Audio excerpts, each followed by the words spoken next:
여러분 안녕하십니까? 인생이모작 김용진입니다. 대한민국 정말 힘듭니다. 특히 그렇게 힘들게 하는 그 가운데에는 일본의 장난이 있습니다. 이 일본은 침략 근성을 버리지 않은 나라입니다. 그 일본이 세계 평화를 운운하는 것은 정말로 속임수에 불과합니다. 굉장한 출익이죠. 이게 국제적인 사기 사건입니다. 그런데요, 이번에 지소미아 사건에 대해서 한국 정부는 일본 정부가 사과를 했다 이렇게 말을 했습니다. 그런데 일본에서는 아니다, 우리는 사과한 적 없고 전적으로 한국이 판정패, 일본은 판정성을 했다, 이런 망발을 하고 있습니다. 일본이 사과를 했을까요, 안 했을까요? 제가 볼 때는 청와대의 발표가 거짓말이 아닐 거라고 생각합니다. 일본이 사과를 해놓고는 공식적으로는 사과한 적 없다라고 이렇게 이야기를 하는 거죠. 자, 일본 못돼 먹은 나라입니다. 앞으로도 일본은 우리를 이렇게 간교함으로 괴롭힐 것입니다. 그런데 우리는 반드시 일본을 이겨야 되겠죠. 이길 수밖에 없죠. 이길 수밖에 없는 전략이 필요하죠. 그럼에도 불구하고 지금 우리가 이기지 못하는 이유가 크게 세 가지가 있습니다. 첫 번째는 자본입니다. 이 전쟁에 있어서는 반드시 자본력이 굉장히 중요합니다. 비행기가 뜬다, 탱크가 움직인다. 그 무기도 돈이고 움직이는 데 들어가는 윤활유, 기름도 전부 돈입니다. 돈이 없는 사람은 전쟁 못하는 거죠. 마찬가지로 경제전쟁도 돈 놓고 돈 먹기입니다. 돈이 없는 나라는 남의 돈을 빌려와서 장사를 해야 되고요. 돈이 있는 나라는 자기 돈으로 장사를 하니까 여유 있게 장사를 할 수 있는 겁니다. 마찬가지로 지금 우리 대한민국은 IMF를 거쳤고요. 그리고 경제가 탄탄하지 못합니다. 게다가 국가부채, 정부부채, 기업부채, 가계부채, 이것이 1조 달러를 넘어가죠.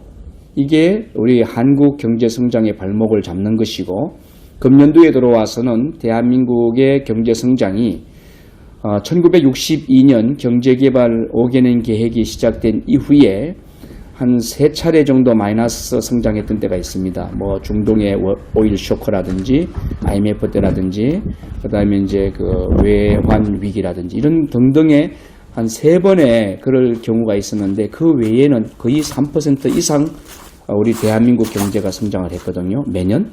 그런데 금년도에는 1.8% 정도 미만으로 성장을 멎을 것이다, 이렇게 보고 있지요.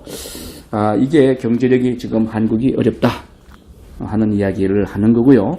두 번째는 인구입니다. 이 인구는 우리 남북한을 다 엎어도 7,500만 정도 될 텐데 일본 인구의 절반 정도밖에 되지 않는 거지요. 인구가 많을수록 국가 경쟁력이 높다는 거 여러분도 아실 겁니다. 지금 일본은 2대1의 비율로 인구가 굉장히 한국을 앞서 있다는 거. 그리고 세 번째, 일본의 정치력입니다. 국제 외교에서 일본이 차지하는 영향력은 굉장히 큽니다. 우리 대한민국은 이제 신흥개발도상국이기 때문에 물론 선진국으로, 경제 선진국으로 이야기하지요. 3050 클럽, GNP 3만 달러에 인구 5천만 명 이상이 되는 나라는 지금 대한민국까지 합쳐서 7개 나라밖에 없습니다. 그 가운데 6등이 일본, 그리고 13년 만인가요? 대한민국이 3050 클럽에 진입을 했는데요. 요게 일본하고 한국 차이는 엄청납니다. 그렇기 때문에 이 경제력을 바탕으로 일본은 정치 영향력을 세계적으로 펼치고 있다. 정리하면 자본, 인구, 정치력, 이 세 가지 면에서 우리가 일본을 따라잡기가 참 힘듭니다. 일본도 성장을 할 거니까요.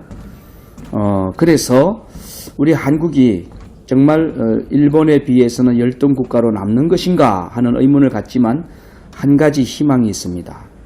그것은 일본의 깨끗하지 못한 더티한 모습들과 달리 대한민국 국민들은 홍익인간이라고 하는 널리 인간을 이롭게 한다는 과학기술 시대 21세기의 세계 글로벌 선두국가로서, 글로벌 인류 국가로서 꼭 갖춰야 될 아주 중요한 덕목을 갖고 있는 나라입니다. 이게 우리는 구호로 가는 것이 아니라 정말 우리 대한민국 국민들의 뼛속에 깊이 박힌 정신력입니다. 그것이 휴머니즘 정신인데 이것이 바로 정의와 진리를 추구하는 우리나라 민족성이죠. 이게 세계적으로 남의 나라를 침공하거나 그 나라의 것을 강탈하거나 그 나라를 짓누르거나 한 역사가 없는 대한민국의 그 아름다운 모습이 21세기 세계화의 선두국가로 자리 잡을 수 있다. 저는 그렇게 봅니다. 비록 자본력 떨어지고 인구 숫자 적고 국제 정치력은 떨어지지만 간교한 사술로 속임수로 그리고 반성하지 않는 역사로 그러한 제국주의 근성으로 경제 침략 전쟁 도발을 하고 있는 저 일본의 소인적 야비성과 간교함을 국제사회에서 알게 될 겁니다. 아는 날이 반드시 옵니다. 그렇기 때문에 우리 대한민국만 피해자가 아니라 일본에 의해서 피해를 받은 나라들이 참 많거든요. 불법 강제 침략과 극한의 만행을 겪었던 나라들이 참 많이 있습니다. 동남아시아 국가들이 대부분 일본에 의해서 그런 피해 국가인데 이 전범 국가로서의 일본이 아무리 국제적인 평화를 외친다 하더라도 나라에 의해서 피해를 받았던 나라의 백성들은 일본의 간교함을 인정할 겁니다.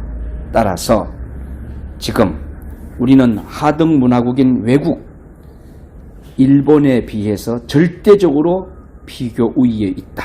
이렇게 생각합시다. 우리가 좀 마음의 여유를 가지고요. 저 일본은 본래 그런 나라니까 세계 평화 번영에 기여하지 못한다.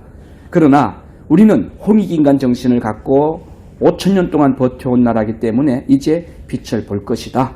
인생 이모작 김용진 교수가 그렇게 말하더라. 이렇게 생각하시고 오늘도 즐거운 날 되시기를 기대해 봅니다. 여러분 감사합니다.